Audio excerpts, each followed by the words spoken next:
Mesdames et messieurs, de partout où vous nous suivez, nous sommes trop ravis de vous retrouver. C'est votre émission en rapport avec la religion. C'est toujours notre livre qui est Eschatologie biblique, hein, qui est l'œuvre, n'est-ce pas, du docteur pasteur Baudouin Kabouya qui est avec moi sur ces plateaux. Ensemble, nous allons parler, puisqu'il s'agit des séries. Vous avez, on a suivi la première série, la deuxième série. Ça, maintenant, c'est la troisième série. Alors, révérend pasteur, bonjour. Bonjour mon frère, Je ne sais pas, vous allez bien? Dieu lui fait grâce. Ah, vraiment. Pasteur, bien avant de passer à notre troisième série, on va d'abord y revenir quant à la deuxième série où nous avons parlé des signes en rapport avec l'étoile, en rapport avec le drapeau d'Israël. Mais dites-nous un peu, quelle doit être l'attitude d'un chrétien face à tout cela? Ok, vraiment c'est une très bonne question parce que les signes temps de la fin, c'est la prophétie de Dieu, c'est Dieu qui a voulu que ça soit là, que ça existe. Ok. Et tous ces signes-là, nous les chrétiens, ce sont des alertes. Chaque fois que nous voyons ça, nous sommes en train d'être alertés pour dire que Christ est pratiquement à la porte. Voilà. Nous avons parlé des signes temps de la fin comme l'anglais qui deviendra la langue unique mondiale. Mais nous ne disons pas aux gens de ne plus parler l'anglais, mais quand ils parlent l'anglais, ils doivent savoir que ici, quand je parle l'anglais, je dois mettre en tête que c'est déjà un signe de la fin. Nous avons parlé également de l'Internet, de la technologie Internet. Ok. Il est en train de travailler beaucoup pour l'accomplissement des signes de la fin et même du placement de la puce dans le corps de quelqu'un, sur la main ou sur le front, 666. Et tout ça, quand nous utilisons l'Internet, nous sommes dans les réseaux sociaux, nous l'utilisons par exemple maintenant pour évangéliser. Et nous devons toujours savoir que tout ce que nous faisons pendant ce temps, ça doit nous rappeler que Christ est à la porte et que nous devons nous préparer. Voilà l'image que nous devons avoir par rapport au signe du temps de la fin. Et comment doit être cette préparation? La préparation elle est vraiment très simple. La Ok. préparation est très simple, c'est demeurer dans la parole de Dieu, marcher selon la parole de Dieu, être attaché à Christ. C'est la seule simple préparation que chaque chrétien doit avoir. Éviter d'aller à l'encontre de la parole de Dieu. Voilà, vous avez compris, il faut demeurer dans la parole de Dieu parce que c'est très nécessaire. Éviter d'aller en contre, n'est-ce pas, des 10 commandements de Dieu. Et c'est comme ça que le révérend pasteur docteur vient de répondre pendant cet instant. Alors, nous passons à l'actualité d'aujourd'hui. Hein. C'est toujours avec notre livre, je disais, Eschatologie biblique de l'enlèvement à la Nouvelle Jérusalem. Donc, vous allez comprendre que c'est très riche pour vous, chrétiens. Pasteur, aujourd'hui, je suis à la page 49 où vous êtes en train d'intituler les milléniums et vous dites que c'est une période qui vient juste après la grande tribulation. Dites-nous un peu, c'est comment? Et parlant de millénium, nous disons ceci que c'est la période, comme on venait de le dire, qui viendra juste après la grande tribulation, c'est-à-dire quoi? L'enlèvement aura lieu, l'Église sera enlevée, c'est-à-dire les chrétiens qui seraient déjà préparés, qui seront prêts pour l'enlèvement, vont partir au ciel. Ok. Et après, il y aura 7 ans, et 7 ans de tribulation, et 3 années de grande tribulation, là où pratiquement le diable va beaucoup plus régner, il y aura des signes de la bête, tout ça. Et à la fin, là, pendant ce temps, Israël va devoir refuser Ok. d'adorer la Israël bête. comme étant pays, Israël comme étant le... Pays, Ah, comme ok. étant pays, comme Voilà. un peuple, Oui. va refuser. Et même les vierges folles, qui étaient devenues sages pendant ce temps, parce qu'elles avaient trouvé de l'huile, mais ne devaient entrer dans l'annonce, c'est-à-dire qu'ils avaient raté l'enlèvement. Les chrétiens qui vont rater l'enlèvement seront là. Ok. Et à ce moment-là, ils vont refuser d'adorer la bête. Et quand ils vont refuser d'adorer la bête, c'est alors que viendra, pendant ce temps, que Christ viendra, doit venir. Et quand il viendra là, c'est pour faire la guerre et commencer par régner sur la terre pendant 1000 ans. Voilà, qui viendra sur la terre pour régner pendant 1000 ans. Et il viendra avec l'Église, c'est-à-dire ceux-là qui seront enlevés vont descendre sur la terre ensemble avec Christ et même les anciens de l'Ancien Testament qui seront là. Voilà un peu, de manière si simple, ce que va représenter Les milléniums. Voilà. Puisque vous parlez du rôle, alors revenons un peu sur le rôle qu'il a joué maintenant Satan pendant cette période-là. Comment Satan va jouer maintenant son rôle? Parce que Christ va descendre. Le rôle maintenant de Satan sera comment? Oui, j'aimerais essayer un peu de parler parce que Christ, quand il va rentrer, Ok. quand il va devoir rentrer, on va lui dire que ses pieds vont fouler sur la montagne des Oliviers. Là, nous sommes dans Zacharie 14, à partir du premier verset. Ça va fouler les pieds parce que là, quand il viendra prendre l'église, il va s'arrêter dans les airs. Mais quand il vient pour être roi de la terre, et là, il va se lever et il sera là pratiquement comme roi de la terre et il va commencer par faire la guerre. Bon, je voudrais d'abord, avant de rentrer, expliquer davantage, comme me poser la question des savoirs pour ça, oui. Ce qu'il va faire. J'aimerais prendre juste Apocalypse 12. Dans l'Apocalypse 12, on est en train de nous parler de la femme qui était enveloppée par un soleil et au niveau de ses pieds il y avait la lune et sur sa tête il y avait 12 étoiles. Quand nous voyons déjà ce tableau-là, ça nous présente déjà Israël. Nous voyons le songe qu'avait vu Joseph, il parlait de 11 étoiles, la lune et les étoiles qui s'éclairent devant de lui. Mais la 12e étoile c'était lui-même. Voilà, quand nous voyons déjà Israël. Et la Bible dit qu'Israël, pendant ce temps, était en train, la femme là, faisait du cri de l'enfantement. Mais quand on parle du prix de l'enfantement, il veut enfanter, c'est-à-dire une femme qui attend un enfant. C'est-à-dire quand la femme pleure, c'est pour qu'après, lorsque l'enfant va naître, qu'il y ait la calmie, qu'il y ait la joie. Voilà pourquoi, c'est pour dire que l'Israël va se trouver pendant la période des tribulations, attendant le Messie, pour que le Messie qui viendra comme fils qui va naître, qui viendra pendant ce temps, pour mettre la joie dans le camp d'Israël. Donc ils seront dispersés, ils seront en difficulté pendant ce temps. Et à ce moment-là, c'est ce qui va pratiquement se passer. Et pendant cette période, ça nous sommes pendant la période des tribulations, mais je vais chuter avec le millénium. Ça va se passer pendant ce temps-là. Là, nous sommes en train de voir c'est cette dame-là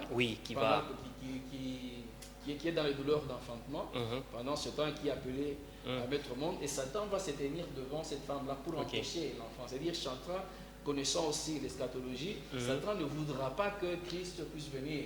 Voilà pourquoi on dit que Satan va se tenir devant cette femme-là, et la femme qui met au monde l'enfant enlevé. C'est-à-dire quoi, cet enfant qu'on est en train d'attendre n'est pas sur la terre et au ciel. Pendant ce temps, Christ est au ciel. Et qu'est-ce qui va se passer après? Et la Bible est en train de dire que la femme maintenant va aller dans le désert. Elle va aller dans le désert pour être nourrie par Dieu pendant 1270 jours. Et quand nous prenons les 1260 jours, nous les divisons par 30, nous avons 42 mois. Et les 42 mois, nous les divisons par 12, nous avons 3 ans et demi. Nous rentrons déjà dans la grande période de tribulation pour dire que pendant qu'il y aura tribulation sur la terre, pendant que les gens auront la marque de la bête, il y a une partie d'Israël qui va se retrouver quelque part. Là où on parle des déserts, ils vont se retrouver. Et là, ils auront pendant ce temps, ils auront à être nourris par Dieu. Donc, ils n'auront pas à acheter ni à vendre. Voilà pourquoi Israël sera épargné également de cette marque de la bête pendant la grande tribulation. Donc, c'est ce qui va pratiquement se passer. Et pendant ce temps, qu'est-ce qu'on nous dit? On nous parle également que le diable, à son tour, il y a une image dans le ciel, il y aura un dragon qui va apparaître, qui est le signe de Satan. Quand Satan va aussi apparaître, il y aura la guerre dans le ciel. Et cette guerre aussi qui sera dans le ciel là, qu'est-ce qu'il fera? Satan aura sa troupe. Et l'ange Michel aussi aura sa troupe. Ils vont se battre dans le ciel. Et quand ils vont se battre dans le ciel, Satan sera précipité sur la terre. Quand il sera précipité sur la terre, la Bible dit qu'il n'y aura plus de place pour lui dans le ciel. Pour Satan. Pour Satan. Voilà, il n'y aura plus de place pour lui dans le ciel. Et la Bible dit que les cieux maintenant commencent à se réjouir parce que maintenant la difficulté revient sur la terre. Donc qu'est-ce que j'aimerais dire par là? Parce que souvent on confond avec les textes d'Ézéchiel. Ézéchiel 28 à partir du verset 11, là où Dieu précipite Satan sur la terre. Dieu a déjà... Puisque même la Oui, Bible oui. dit, Oui, oui. non, il tourne autour de nous, il Oui, cherche oui. qui dévorer. Oui, oui, c'est-à-dire que Satan est déjà précipité sur la terre. Ok, Mais ici, dans Ézéchiel, mais ici on dit qu'il n'y a aucune place maintenant qui fut trouvée pour lui, il n'y a plus de place pour lui. Présentement, Satan est précipité sur la terre, mais Satan a une place dans les ciels, parce qu'ici on nous dit que quand il sera précipité pendant la grande tribulation, à ce moment-là, il ne sera plus accusateur de nos frères, lui que Job. Parce que pendant ce temps, lorsque nous voyons dans Job, à partir du premier verset, nous sommes en train de voir comment Satan va dans le conseil de Dieu, il commence à accuser Job. Donc on lui pose la question sur Job, tout ça, il parle à Dieu, que non, Job, si il a tenu, c'est parce que tu as gardé ses biens, tu l'aimes, et tout ça, tout ça, tout ça. C'est-à-dire, Satan, jusque maintenant, il est accusateur. Mais il est précipité sur la terre, mais comme accusateur. Il monte aussi au ciel. Mais pendant la tribulation, la grande tribulation, là, quand il va descendre sur la terre, on va le précipiter, la Bible dit qu'il n'y aura plus de place pour lui au ciel. au ciel.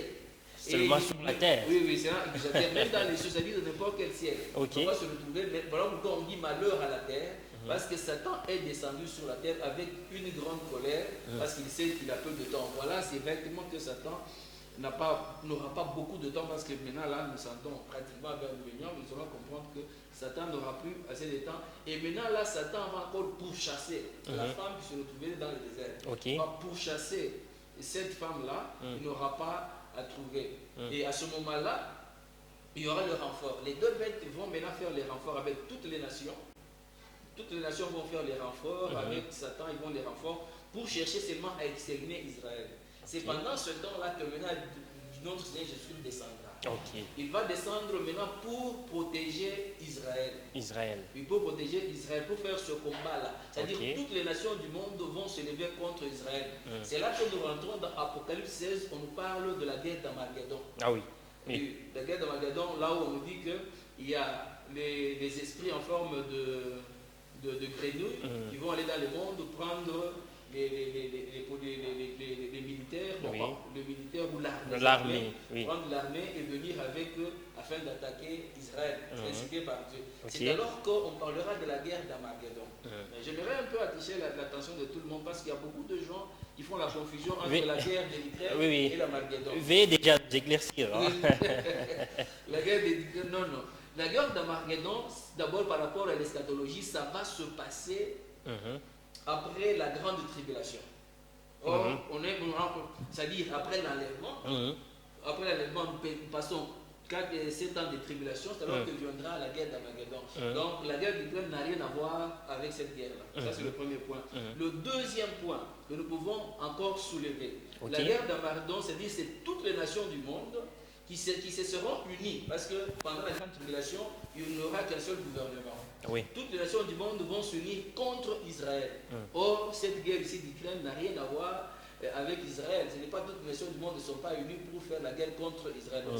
Donc là, nous ne sommes pas pendant la grande tribulation. Non, là voilà. C'est pour que nous puissions comprendre que la guerre d'Ukraine n'a rien à voir. Oui. Si nous pouvons parler par rapport à la Bible, c'est ce que la Bible dit qu'une nation peut être, parmi les signes des temps de la fin, une nation se lève contre une autre. Oui. Donc nous sommes pendant les signes de temps de la fin. Oui, les enfants ennemis de leurs parents. Oui. Maintenant, si nous voulons aussi avoir un œil eschatologique, si c'est dans le plan de Dieu, sur le plan eschatologique, donc après cette guerre ici, il y aura des alliances. Oui. Après cette guerre, n'est-ce pas, guerre entre la Russie et l'Ukraine ou bien guerre... Non, une alliance mondiale, c'est-à-dire que... Parce que ce que nous sommes en train d'attendre, nous, dans l'eschatologie, c'est que les gouvernements, que les nations s'unissent. Effectivement. Mais maintenant, si cette guerre ici peut aider, après cette guerre, en sorte que les nations s'unissent, nous allons voir que sur le plan eschatologique, nous avançons un peu. Voilà, c'est ça. C'est un peu ça. Donc, si nous pouvons comprendre ça sur le plan eschatologique, c'est un peu ça. Mais on ne peut pas parler de cette guerre ici, même si elle est mondiale, même si elle devenait mondiale. Ce n'est pas l'Armageddon, parce que l'Armageddon, c'est aussi une guerre mondiale. Mais toutes les nations contre Israël. Voilà. Ça va se passer comme ça. Et notre Seigneur Jésus-Christ, pendant ce temps, il va faire la guerre. Et quand il va faire la guerre là, et il va vaincre, c'est ce qui va l'amener même à être le roi de toute la terre. Vraiment, c'est très riche, hein, vous qui nous suivez. Docteur, moi je prends le point 6, c'est toujours le rôle de Satan. Vous dites, la femme qui s'enfuit dans les déserts, où elle sera nourrie par Dieu pendant 1260 jours, soit 3,5 ans. Dites-nous un peu, cette femme-là, aujourd'hui, on peut la représenter avec quoi? Oui, oui, la femme là, elle n'est pas à comparer avec l'épouse. Ah, Parce que ok, l'épouse, c'est une ça. vierge. Oui, L'épouse, c'est une vierge qui représente l'Église. oui, Mais cette femme ici, on nous dit qu'elle a des descendants. oui. Qu'elle a des descendants, qu'elle a une postérité. Mhm. Oui, cette femme-là qu'on appelle ça, là on parle d'Israël. Oui. Voilà pourquoi on nous a donné cette image-là d'Israël. Cette femme-là qui ira là-bas. Et puis, on dit qu'elle ira dans les déserts. J'aimerais aussi faire quelque chose là, ça attirer l'attention des gens. Oui. Bon, quand nous rentrons dans Matthieu 24, à partir du verset 11, là, à partir du verset 15, là, Ok. on est en train de dire que quand vous verrez ce que Daniel avait dit, ce que Daniel avait dit, Oui. la désolation s'est installée dans le lieu saint. Et celui qui lit doit faire très attention. Très attention. Ouais. Et de telle manière que ceux-là qui se trouvent dans Judée, qui fuient dans les montagnes, Oui. celui qui se trouve sur le toit, qui ne descend pas pour chercher des choses dans la maison, c'est lui qui est dans le champ, qui cherche, puis ne tourne pas pour chercher les manteaux. Voilà, et qui fuit dans les montagnes. Mais ici, Oui. on dit que la femme va dans les déserts. Donc pourquoi ce n'est pas une traduction, une contradiction? Parce que quand on parle de désert, c'est-à-dire un endroit inhabité. Et quand on parle aussi des montagnes, c'est-à-dire, on nous dit que ce sera des montagnes qui ne sont pas habitées, là où Israël est appelé à aller. Mais maintenant, ceux-là qui seront au niveau de toi, qui ne descendent pas, parce que ici, dans Apocalypse 12, on est en train de dire que la femme, on lui a donné des ailes. C'est pour dire que quelqu'un qui veut se retrouver au niveau de toi, qui ne se dérange pas, Dieu trouvera toujours un moyen pour qu'il puisse rejoindre également les montagnes. Et également, c'est là qu'il se retrouverait dans les champs. C'est un peu ça, ce qui va pratiquement se passer pendant ce temps-là. C'est-à-dire quand on va voir ce que Daniel, on dit que c'est ce que Daniel avait dit. Oui. Et Daniel a annoncé, c'est dans Daniel 11. Et quand vous allez voir que l'antichrist ou bien quelqu'un, ces dévastateurs, va s'asseoir dans le temple, va faire cesser les sacrifices. Oui. Quand on voit qu'on arrive à faire cesser les sacrifices, parce que quand on cesse Les sacrifices, nous entrons directement dans la grande tribulation. Oui. Donc c'est le signe. Quand vous voyez déjà ça, en tout cas, il faut faire très attention. Et malheur aux femmes qui seront enceintes parce que Vraiment. oui, pendant ces temps. Pendant ces temps-là. Oui, quand c'est en hiver, c'est là compliqué. Quand c'est froid là, voilà pourquoi Dieu fera en sorte que ça ne soit pas l'hiver, de telle sorte que les gens peuvent fuir facilement dans les déserts. Est-ce que ce n'est pas une façon pour vous de donner ou bien de créer la peur pour ceux-là qui sont en train de me C'est la suivre? Bible qui le dit que les malheurs aux femmes qui seront enceintes pendant ce temps, pour dire que la fuite, c'est pour démontrer que la fuite sera là, mais quand la femme est enceinte, elle ne saura pas fuir. Mais on nous a dit qu'on ne faut pas s'en faire parce qu'on doit donner à la femme des aides. Donc quelque part, Dieu trouverait toujours un moyen pour que même toutes ces femmes-là arrivent à réserver les montagnes. Voilà, vous comprenez que c'est vraiment très riche, hein? Très riche, ces livres, très riche. Alors, révérend pasteur, on va revenir ici. Vous avez dit la guerre contre les deux bêtes. Vous dites, la période qui précède les milléniums est celle de la grande tribulation et caractérisée par la domination des deux bêtes. Christ ne pourra pas être le roi. Comment ça? Non, je dis ceci. Oui. C'est une manière de dire. J'essaie de faire comprendre que dans la grande tribulation... C'est une ironie ici. Non, je dis pendant la grande tribulation, oui. Il y a les deux bêtes qui sont là, en train de régner. Mais Christ aussi doit venir comme roi. Ah, ok. Maintenant, là, on va se retrouver, il y a la bête qui règne comme roi, et aussi Christ qui devient aussi être comme roi. Mais maintenant, on va se retrouver, c'est-à-dire il y aura le règne, la bête est là, Christ là, ça sera compliqué, parce que Christ ne saura pas régner ensemble avec la bête. Non. C'est là que ça nous amène maintenant dans Apocalypse 19, oui, à partir du verset 17, là où maintenant on nous parle. On nous dit qu'un ange maintenant qui apparaît au niveau du soleil commence à crier, commence à inviter les oiseaux. Il dit, les oiseaux, venez, vous allez faire la fête. Vous allez manger, vous allez vous rassasier. Donc, fêter avec, avec Christ ou bien avec la bête. Venez, vous allez faire la fête parce que maintenant le festin va commencer. Oui. Et pendant ce temps, on nous dit maintenant que la bête et toute l'armée des nations vont s'élever pour aller attaquer celui qui se trouve sur le cheval, c'est-à-dire notre Seigneur Jésus-Christ. Ils vont s'attaquer. Quand ils vont s'attaquer maintenant à Christ, qu'est-ce qu'il va faire? Christ va prendre les deux bêtes, c'est-à-dire la première bête qui sera ce dictateur mondial et le faux prophète, il va prendre les deux bêtes, il va le jeter dans les temps des feux. Ok. Et les jette dans les vents de feu. Et maintenant, tout le roi ainsi que leurs armées seront tués. Quiconque aura la marque de la bête sera tué pendant ce temps. Voilà. Et c'est ce qui va nous annoncer directement que Christ restera maintenant comme roi de la terre. Et il reste comme roi de la terre. En attendant, les deux là se retrouvent dans les temps des feux qui n'est pas à confondre avec l'enfer. Oui. Parce que quand on va parler du jugement, nous allons très bien comprendre parce que les temps des feux, on nous dit que c'est la seconde mort. Voilà. Voilà, là nous allons encore y arriver. Voilà, il y a vraiment des bonnes choses à découvrir dans ces livres. Quand je parcours ou quand je suis en train de feuilleter, vraiment c'est une bonne chose. Il y a ce que vous dites, les habitants de la terre pendant les milléniums. Vous dites pendant la période, disons pendant cette période, sera constituée des catégories des personnes suivantes. Vous avez commencé par dire le Seigneur Jésus-Christ comme le roi de toute la terre. Vous dites encore, les saints descendus du ciel, ensemble avec Jésus-Christ, les saints de l'Ancien Testament et l'épouse. Vous ajoutez en disant, le martyr de la tribulation qui auront connu la première résurrection, ce sont ceux qui refuseront d'adorer la bête. Expliquez-nous un peu, révérend pasteur. Oui, ça c'est aussi un point important, mais avant d'expliquer, j'aimerais d'abord rentrer sur un point et parler un peu parler de Satan, parce que nous avons dit que les deux bêtes seront jetés dans le temps des feux, et quand ils seront jetés dans le temps des feux, et là nous avons dit que Satan maintenant, il n'a plus de place dans le ciel, il n'est plus accusateur. Même dans n'importe quelle région, il n'est pas là, il est sur la terre parce qu'on dit malheur à la terre et à la mer parce qu'il est descendu avec une grande colère. Il n'a pas assez de temps. Il connaît parce que même Satan connaît l'eschatologie. Il sait qu'à quelle période ce sera comme. Il sait que maintenant là, je n'ai plus assez de temps. Et quand ça va arriver à ce moment-là, c'est alors que dans Apocalypse 20, du premier verset au 6e, la Bible nous dit qu'un ange maintenant descend du ciel. Quand il descend avec une grosse chaîne, avec la clé de la Bible. Et c'est alors qu'il va lier Satan. Il l'amène dans l'abîme et il les lie pour 1000 ans. Voilà, c'est de là que vient le millénium. Il va les lier pour 1000 ans et c'est après 1000 ans qu'il sera relâché pour séduire encore les nations. Là, peut-être on verra plus tard. Je ne vois pas, je veux qu'on puisse il y a beaucoup de choses ici. Il sera relâché et là, il va régner. Il sera relâché. Maintenant, là, il sera dans l'abîme et puis on va sceller. Là, il va y rester pendant 1000 ans. Voilà. C'est-à-dire nous nous retrouvons sur la terre. Les deux bêtes sont jetées dans les temps des feux. Satan lié dans l'abîme. Tout le monde qui a la marque de la bête tué dans la guerre d'Armageddon, tué par notre Seigneur Jésus-Christ ainsi que son armée, tué. Et maintenant sur la terre, qu'est-ce qui vont rester là-bas? Nous commençons par Jésus-Christ qui est le roi de la terre. Le roi de la terre. Il va rester comme roi de la terre. Et en dehors de lui, parce que la Bible nous dit dans Zacharie 14 qu'il va descendre avec les saints.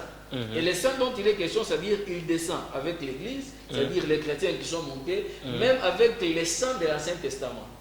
Et les saints de l'Ancien Testament, il descend avec les saints de l'Ancien Testament. Lorsque vous nous parlez, vous voulez dire David, vous voulez dire tous ces mondes-là qu'on a pu, Salomon, l'histoire. Tout ça, les saints de l'Ancien Testament descendent avec nous. Ils vont descendre avec, ils vont vivre avec nous sur la terre pendant le millénium. C'est-à-dire là, nous avons les saints, nous avons l'Église, c'est-à-dire les chrétiens, les chrétiens et puis les saints de l'Ancien Testament.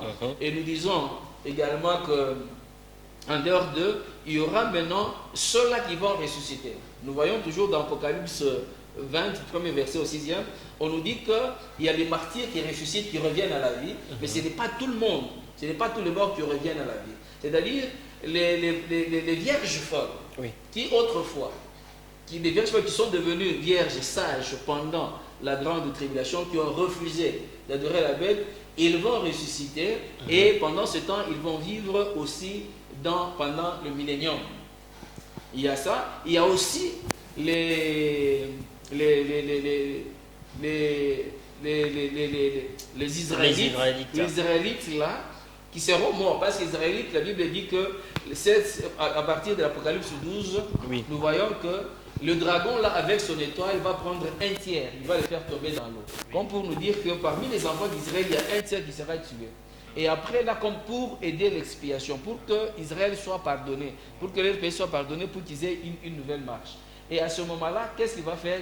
Même eux vont revenir à la vie pendant les milléniums. C'est-à-dire, nous allons nous retrouver également les ressuscités, qui vont être là pendant ce temps-là, qui seront constitués des enfants d'Israël Oui. qui sont morts pendant la tribulation, également même de vierges folles qui seront devenues sages pendant ce temps-là. Et en dehors de ça, nous nous retrouvons les nations. Quand on parle des nations, c'est-à-dire d'autres peuples en dehors d'Israël. Ok. Et qui n'ont même pas donné leur vie à Christ. Qu'est-ce qui va se passer? Quand Christ va venir dans la guerre d'Armageddon, il ne va tuer que ceux-là qui ont la marque de la bête.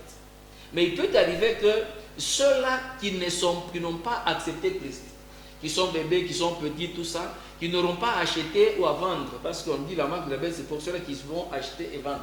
Ils ne seront pas assez tard d'acheter et vendre, ils n'ont pas de marque de la bête, ils ne seront pas tués. C'est-à-dire ces gens-là vont entrer physiquement dans les milléniums. Ok. Ils vont se retrouver, ils entrent dans les milléniums. Il y a même d'autres aussi qui pourront se retrouver que, bon, épargnés par la guerre, refusent d'adorer cette bête-là. Ils disent, moi je suis hindou, bon, moi je ne peux pas adorer cette bête-là, cette personne, je ne peux pas l'adorer, moi je ne le connais pas, mais qui épargne aussi à la mort. Mais quand Christ vient, il n'a pas la marque de la bête, va se retrouver pendant les milléniums. Voilà pourquoi les nations aussi vont se retrouver là. Ils vont se retrouver là. Mais maintenant, la différence, c'est quoi? L'Église, c'est-à-dire les saints qui étaient au ciel, ils sont descendus, ils descendent avec le corps céleste. Les saints de l'Ancien Testament descendent avec le corps céleste. Et ceux-là qui vont ressusciter, les ressuscités là, c'est-à-dire ceux-là qui étaient morts, qui étaient martyrs pendant la tribulation, ressuscités dans les milléniums, auront le corps céleste. Mais les nations ici, ils auront aussi le corps physique. Dans les milléniums, c'est-à-dire on aura sur la terre des personnes qui ont le corps céleste avec ceux-là qui ont le corps physique. Est-ce qu'ils peuvent cohabiter? Donc là, c'est sur la terre, bon, ça nous rappelle, c'est que quand Christ était ressuscité, il était ressuscité avec un corps spirituel. Voilà pourquoi il pouvait passer même par les murs. Par les murs et puis... avec un corps spirituel. Donc, ça nous annonçait déjà ce qui va se passer pendant les milléniums, comment il va passer par les murs. C'est-à-dire qu'il y aura, même parmi les enfants d'Israël, il y a d'autres qui vont entrer avec le corps physique, qui vont se retrouver là-bas. Donc nous nous retrouvons avec ces gens-là. Et la quatrième catégorie sera constituée des enfants d'Israël. Les enfants d'Israël se retrouvent là-bas. D'abord, voilà pourquoi Dieu les avait envoyés dans le désert. Ils ne seront pas tués. Mais s'ils se retrouvent pendant ce temps-là, c'est parce que nous ramenons maintenant dans Romains 11. Dans Romains 11, là où la Bible est en train de nous dire qu'on est en train de dire aux Romains que c'est vrai. Vous êtes enfants de Dieu, tout ça, mais n'oubliez pas qu'Israël, c'est aussi les bien-aimés de l'Éternel.